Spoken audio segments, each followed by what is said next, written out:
Psalm 34:17, when the righteous cry for help. Stand, please.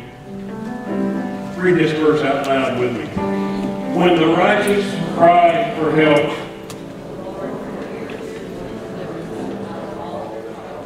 Wait. Read that verse one more time. When the righteous cry for help, the Lord hears.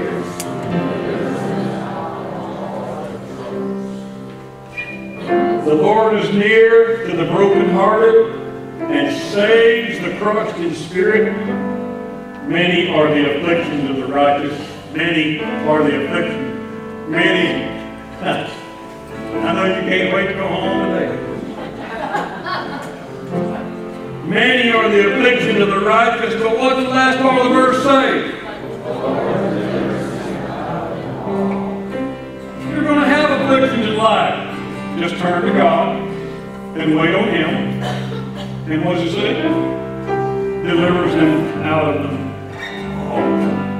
I love that verse 17. The Lord hears.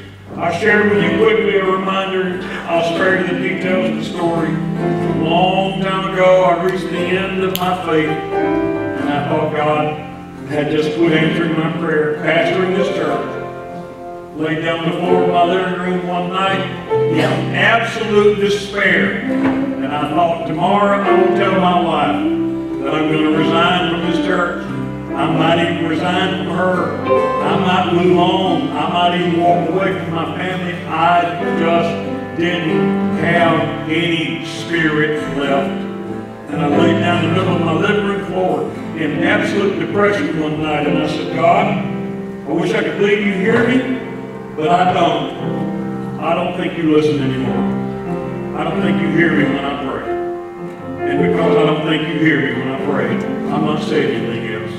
And I got up in absolute depression, walked back late in the night, laid down beside my wife who was already asleep in bed. And at about 2 o'clock in the morning, my phone rang at probably 2 o'clock.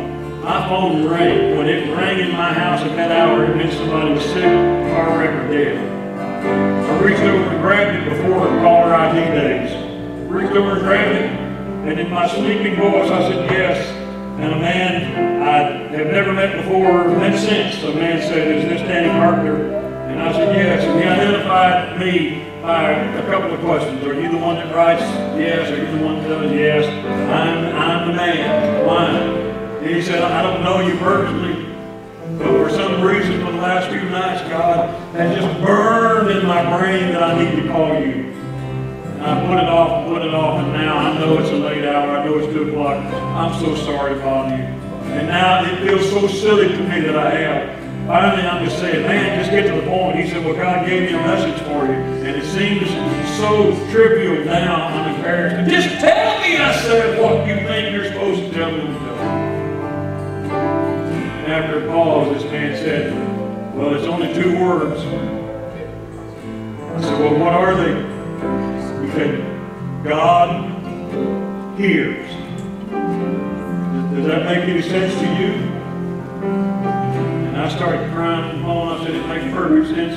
Thank you very much. Well, listen up, God. You don't need to apologize. I just want to get off the phone.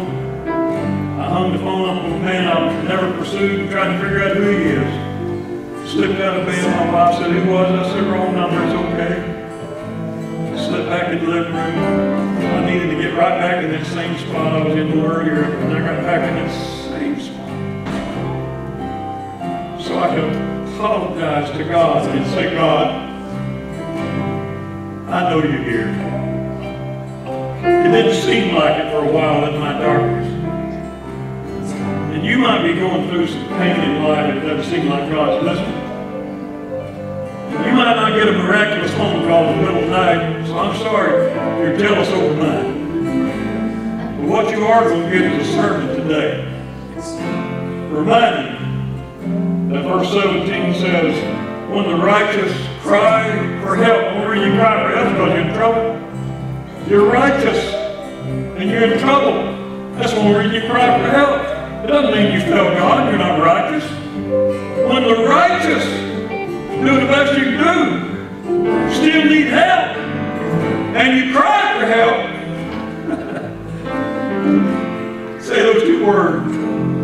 God hears. God hears. Father, thank you today. You do hear us when we cry. This is a painful world. It's not supposed to be perfect. You didn't promise to make all of us rich because we put some money in an offering plate or put it in an envelope. You didn't promise to give us a pain-free life. You promised us heaven when this was over. And then you promised he who endures to the end, the same shall be saved. We are enduring today, and our heaven is coming. And in the meantime, we righteous people need help now and then. Remind us that when we cry for help, you hear our cry. And you deliver us from all the things that come against us. You do. That's why we're standing here today. You bail us out before, you bail us out again. Thank you for the promise of your peace.